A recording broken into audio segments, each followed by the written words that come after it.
په ساندیګو کې یو له سوداګرو افغانانو څخه ښاغلی حمزه عمر خپلواک نومیږي. دی د سوداګریزو توکو یو ګودام لري چې له دغې ډیپو څخه مالونه نورو مغازو ته لیږي. دی وایي چې زما د کار ځای د ټولو افغانانو د کار مشترکه ځای دی.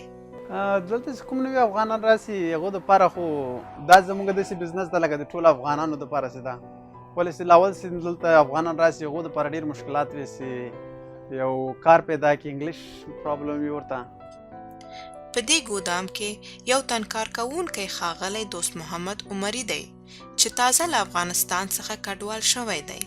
نو په طول د 2 میاشتو کې چې دلته حمزه سره کار کوم او د له کاره ډېر زیات خوشحاله یم.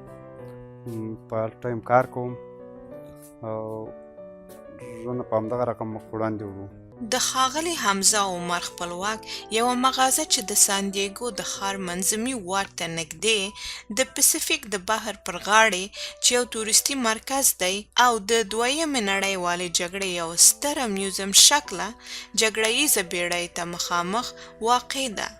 ښاغلی نصرت محمد د دغې مغازې یو تن کارکوونکی دی. اولنی مشکل دا ژبه دی.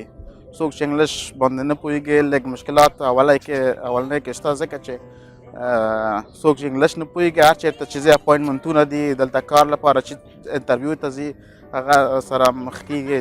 د دې مغازې یو بل کارکوونکی ښاغلی حشمت الله صمدي چې له افغانستان څخه نوی راغلی دی د وطن د لرېوالي غم، له ژبې او سیمې سره د نابلدتیا او د کار د نشتوالي مشکل د هر افغان مهاجر پر ولو دروندپیټی ګڼي. ولی کسایی که به امریکا میان کوشش اول میکنه که هر افغان چې له خپل هیواد څخه امریکا ته د کډوال په توګه راځي باید په رسمي ډول راشي، د انګلیسي ژبې او د امریکا په قوانینو وپوهیږي، ځکه هغوی ته یو شمېر سهولتونه په واک کې ورکول کیږي. د کالیفورنیا په ساندیګو ښار کې تقریبا 15,000 افغاني کډوال ژوند کوي.